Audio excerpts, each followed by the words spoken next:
Arcadian Vanguard presents the Wrestling News in your daily wrestling newscast for Friday, July 21st, 2023. Good morning. I'm Mike Sempervive. We begin today with some ratings news. Last Wednesday's Dynamite brought 953,000 viewers to TBS, a nearly 13.5% increase from last week's audience of 825,000 according to WrestleNomics. Revolving around the Blood and Guts cage match main event, Wednesday was the most viewed episode of Dynamite since 954,000 tuned in on March 22nd. The rating in the key 18 to 49-year-old demographic was .34, representing 441,000 viewers on average. That number was up 56,000 from last week's Dynamite, and AEW's strongest number in the demo since the show notched a .35 on February 22nd. Now with a look at last night's Ring of Honor, here's the Wrestling News' Lou Kipilman. Last night's episode of Ring of Honor streamed on ROH's Honor Club service and featured matches taped on July 15th at the Scotiabank Saddledome in Calgary. Serving as the go-home for tonight's ROH Death Before Dishonor pay-per-view, the main event of the program saw Matt Taven and Mike Bennett come out victorious in a four-way tag match which also included Action Andretti and Darius Martin, the Bollywood Boys, and the Workhorsemen. In the final match of the ROH World Television Title Eliminator Tournament, Dalton Castle defeated Shane Taylor. As a result, Castle will now face the champion Samoa Joe on tomorrow's show. The show opened with Daniel Garcia submitting Jason Giger in a Pure Rules match via the sharpshooter. After the match, Garcia engaged in a face-to-face with his opponent on Friday, ROH Pure Champion Katsuyori Shibata. Other results saw the Righteous defeat the Boys. In a non-title Proving Grounds match, ROH World Women's Champion Athena defeated Nikita. Layla Hirsch topped Nicole Matthews. Josh Woods bested James Stone in a Pure Rules match. Powerhouse Hobbs pinned Dalton Rogue. And Stardom's Utami Hayashishida made her ROH debut by defeating Trish Adora.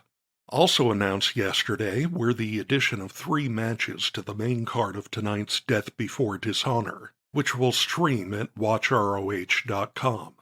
Commander vs. Gravity in a Lucha Showcase, an ROH World 6-man tag title defense by the Mogul Embassy against Master Wato, Ryusuke Taguchi, and Leon Ruffin, and the Dark Order takes on the Righteous and Stu Grayson in a fight without honor. The main event of tonight's show sees Claudio Castagnoli make the 9th defense of his ROH World title reign against Pac. For the Wrestling News, I'm Lou Kipilman. Impact Wrestling aired last night on Access TV, featuring matches taped on July 16th at the St. Clair College Sportsplex in Windsor, Ontario. In the feature match, Ace Austin and Chris Bay's attempt to regain the Impact World Tag Team Championship came up short, as Flash Morgan Webster and Mark Andrews made the first defense of their title reign by knocking off the Bullet Club members. The finish came after Bay survived interference from Zach Wentz and Trey Miguel, but was pinned by Andrews as the pair exchanged roll-up attempts. Webster and Andrews, known as Subculture, won the titles during a fatal four-way at Slammiversary last Saturday.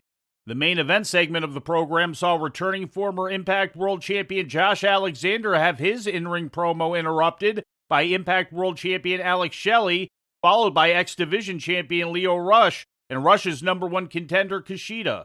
As the show went off the air, Bully Ray, Moose, and Brian Myers attacked everyone in the ring with the exception of Rush, who watched on without helping. Earlier on the show, Jake Something returned to Impact Television for the first time since February 3rd, 2022, and he was victorious over Kevin Knight.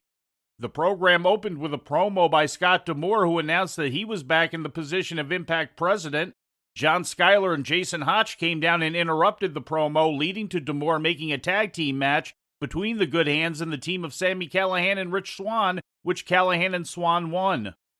Other results saw Dirty Dango defeat Santino Morello following interference from Johnny Bravo. Courtney Rush pinned Savannah Evans following a spear, and on the Before the Impact pre-show, Alan Angels defeated Crazy Steve. Also during Impact, Eric Young was cutting a backstage promo about returning to Impact Wrestling when he was interrupted by Nick Aldis. The two agreed to wrestle next week. Outside of the ring, Young spoke with Mike Johnson about his departure from WWE for an interview released yesterday on PW Insider's Elite site. Speaking ambiguously, Young alluded to Vince McMahon forcing his way back into power this past January as the reason that he decided to ask for his April release. Quote, "I signed up for one thing and it turned into something completely different. And personally, professionally, and more important for me morally, I just couldn't work there anymore. If you're a wrestling fan, you know what's going on, and I know that you're a smart guy, Mike, and that you're well aware of what I'm saying and what's going on." End quote. Young later added, quote, "It was not a super difficult choice for me, to be honest. I know it was a dream come true going back for sure. The contract was fantastic and all this other stuff, and what I was poised to do on the TV show was excellent. But in the end, I would have had to answer to somebody that I'm just not willing to do." End quote. Per Fightful, Young was slated to be a part of the new Bray Wyatt stable, which was put on hold when Wyatt came down with an undisclosed illness in January. He made his return to Impact during last Saturday's Slammiversary as the mystery partner of Scott D'Amore in a winning effort over Bully Ray and Cody Deaner. During the interview, Young also announced that he'll be selling his Slammiversary gear to benefit Joe Doring, who is battling a second round of brain cancer. Major League Wrestling aired last night on YouTube and featured matches that were taped on April 6th at the Melrose Ballroom in Queens.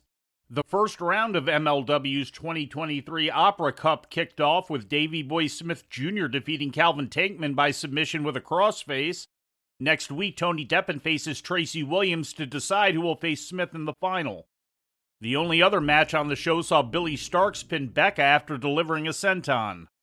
In collectibles news, Mattel unveiled a slew of new WWE action figures and related collectibles during day one of the annual San Diego Comic-Con. Ringside Collectibles posted a video on their YouTube page which showcases the upcoming action figures, collector's sets, and prototypes. Upcoming releases include a Lex Luger figure marking his surprise appearance on the debut edition of WCW Nitro, Roddy Piper and his character from They Live, Terry Funk as ECW champion, Terry Gordy as the Executioner, and a special Muhammad Ali 2-pack depicting him both against Antonio Inoki and as the referee for WrestleMania 1. Special Legacy Series sets will feature the Maivia Johnson family and a Hulk Hogan 40th Anniversary box set, among others. Current wrestlers receiving their first figures include Carmelo Hayes, Braun Breaker, Roxanne Perez, Cora Jade, and LA Knight.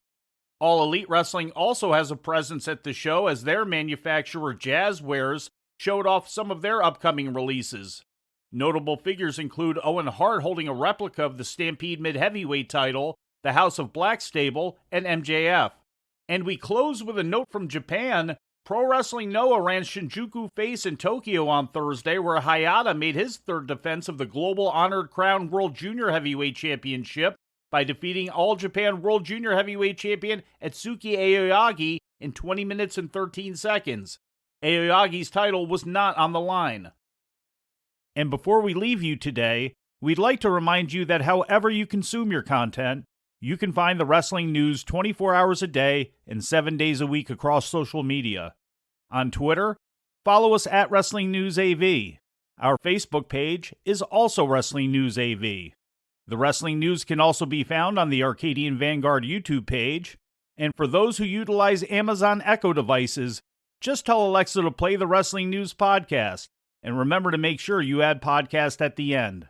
Once again, for daily updates, breaking news, and more, follow the Wrestling News across social media. And that's the news for today. If anything happens, we will be here to tell you about it. No clickbait, no paywall, just the Wrestling News. The Wrestling News is a division of Arcadian Vanguard, and the Wrestling Newscast is a production of the Arcadian Vanguard Podcast Network.